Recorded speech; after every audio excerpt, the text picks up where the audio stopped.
So we're back on the Ashish around sports and political podcast. Lots to cover today, and I gave you guys a preview of the linkage between all these topics before on the previous segment. But let's get right into it. The major issue in college sports, college basketball more specific, is this pay for play scandal going on involving major schools.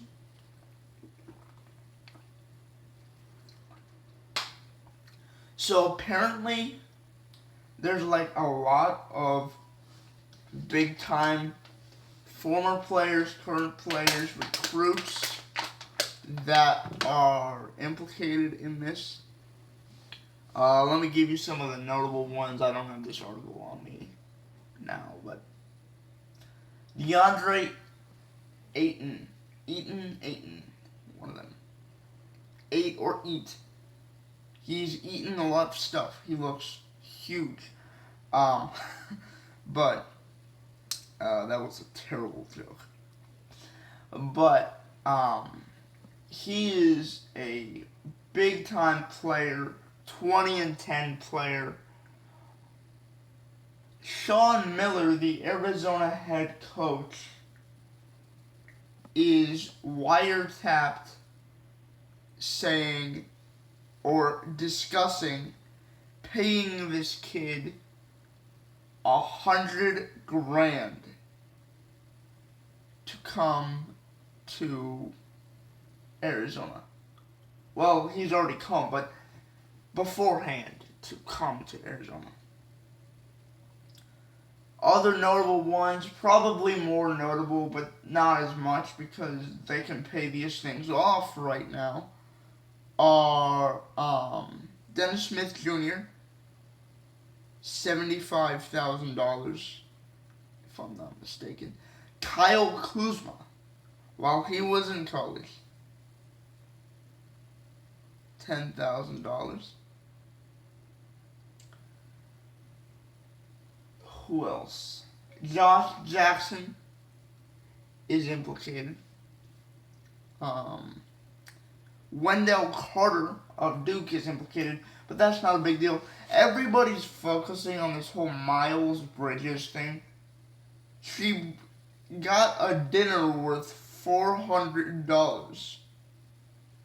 $400. It's not a big deal. I don't even know why Miles Bridges would be sidelined for any of this. The eligibility concerns for him are already useless. But it's a scathing report. Also involves Virginia, Clemson, Xavier, among others. Brian Bowen is involved in this report. And I think what's noteworthy here, what's most important here, is that we make the distinction that the FBI, the Federal Bureau of Investigation, the same people that are investigating hate crimes, terrorist plots, are the ones involved with this. So there is a level of seriousness. There is a level of seriousness and anticipation for what comes next in terms of these problems. But when we discuss, right, this issue, no one ever brings up the player. And what I mean by that is I have a different take on all of this. Pay the player, right? Let them get out of the way. Eliminate one and dones. Okay? If you eliminate one and dones, players are going to have to play more. right? Play a couple years in college, 3 years, not develop as a pro as much per se.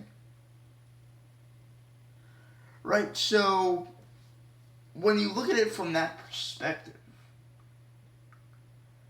would the changes that the NCAA make really be beneficial for the player? And I know this sounds crazy, but is this under the table talk?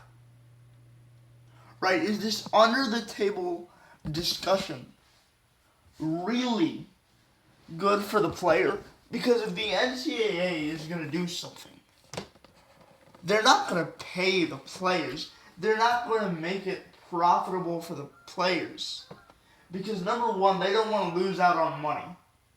And number two, if you start paying the players, what comes out of that is what happened in Northwestern.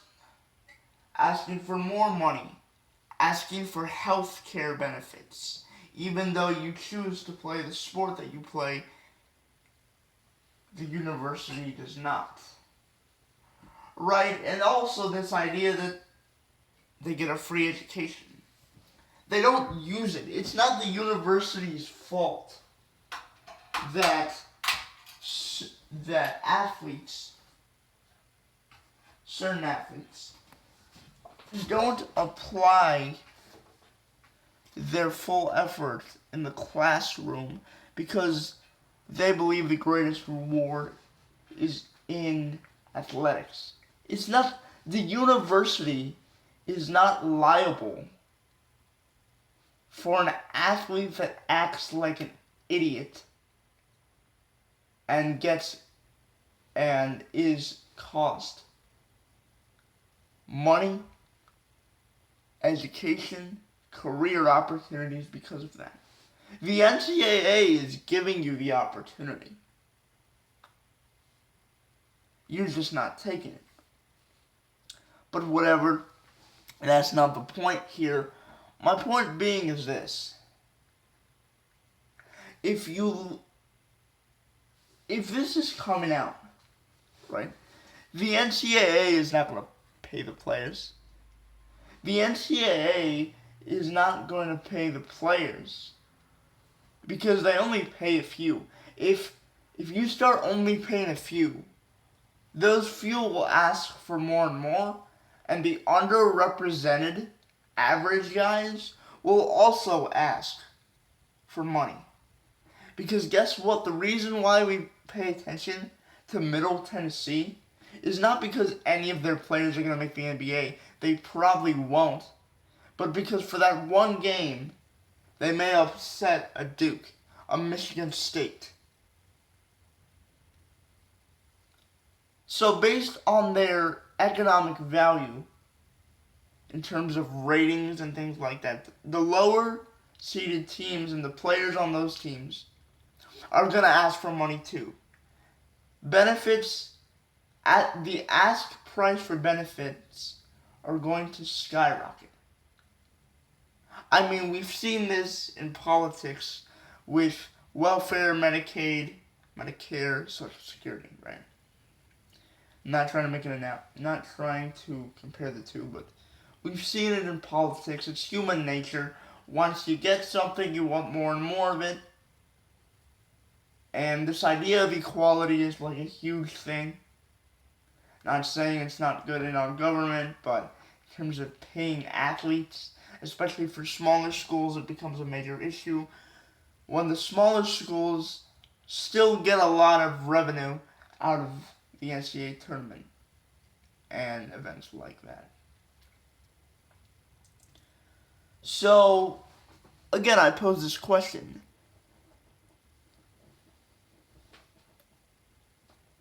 Is this really good for the player? The release of this report, right? Is it really good for the player? Because everyone's like, hey, now transparency. You get to see the behind the closed door deals. Now maybe the NCAA will allow schools and coaches and shoe companies and agents to pay college kids while they're in college. If you think in a million years that that's going to happen, it's not. The NCAA would take a major hit for doing that. Their reputation would be at its foundation at a major risk. Okay? And they don't like massive overhauls anyway. North Carolina should have gotten some penalty for athletes being at 4th grade reading levels, but they weren't. The NCAA knew about this. They investigated the thing for 2 days, probably said, okay, just keep it under wraps. You know what the issue is here is that the NCAA can't change anything, won't change anything. No, don't blame them, right? However stupid the NCAA may be for penalizing $1,000 gift, a $400 dinner, a couple bucks here, a couple bucks there. However stupid they may be for taking down banners of hard-working athletes, they're not stupid in terms of the business model. And paying players would ruin that business model. Would ruin it. Because jersey sales, other apparel, total cost, revenue sharing, health care, everything would cost so much more. It would be terrible for the NCAA to do this. It would be terrible for them to do this. Okay? So the one thing you can do here, right, to eliminate or to rectify this situation is change the one and done rule. Force players to stay 3 years, which they have to, because no college player, no high school player, other than if you're Zion Williamson, gets enough recognition to be able to translate to the NBA level. What I mean by that is, when you're not on TV 24/7, people don't know about you. That's why they go to big universities. The reason why athletes don't just sit out a year and train like LaMelo Ball is doing is because no one knows what LaMelo Ball is doing. Right? I mean, obviously we know stuff because of Big Baller brand, but there's not a Big Williamson brand out there. There wasn't a Big James brand, right?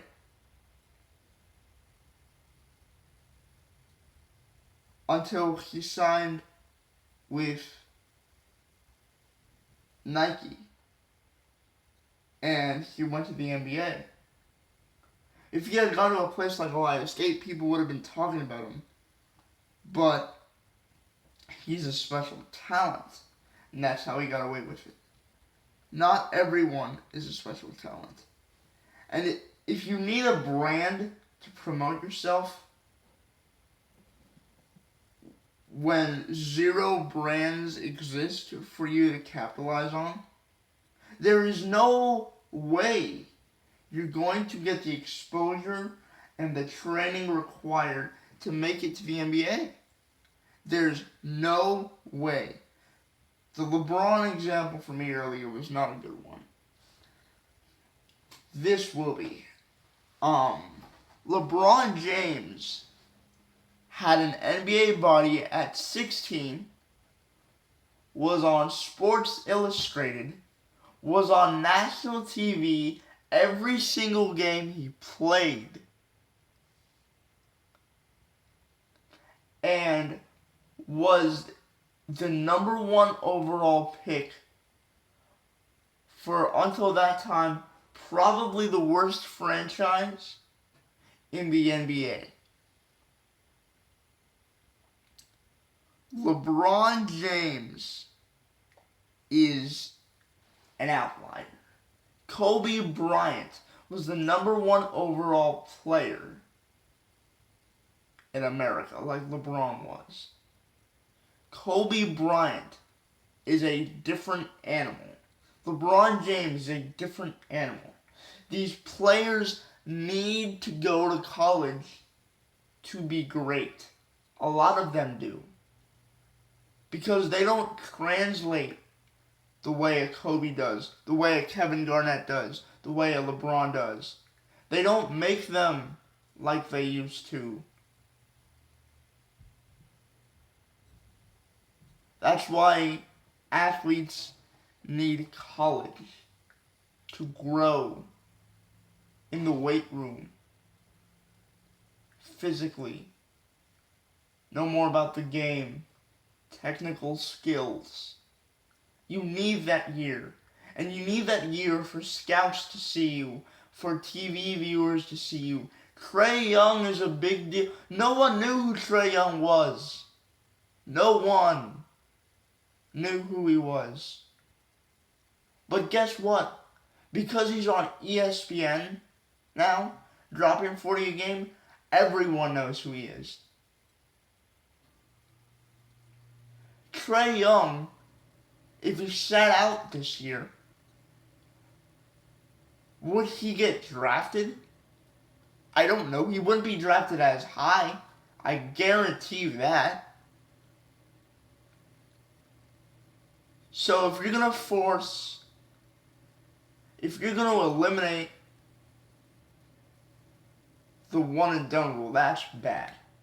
Now, secondly,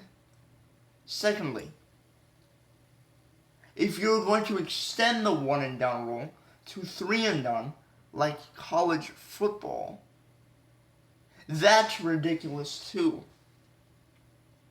Because what will happen is players' flaws, players' weaknesses will be shown, right?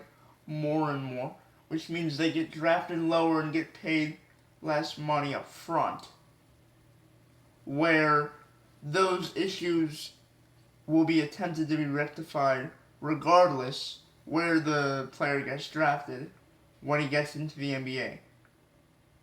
So, you're making his market value reduce. You're not allowing him to go get paid when it's obvious he's ready to get paid. Those two things are going to make an extension of the 1 and done to a 2 and done to a 3 and done, like college football does it. Those things are going to be very difficult to pass for the NCAA. So eliminating the 1 and done makes for a terrible product, a lot more busts, right? Less exposure, and people not being able to achieve their dreams. On the other side, while you do get more exposure and you do acquire more skills, your flaws are shown more, and you're not able to get the money you deserve quickly enough. So your market value goes down, and you've been delayed for 2 years to get your peak premium salary. None of this is fair to the student athlete. What is fair to the student athlete is under the table giving them a lump sum of money, which they, in most cases, are able to pay back because they're drafted. Allowing them opportunity for a free education. And they get drafted in a year after national exposure.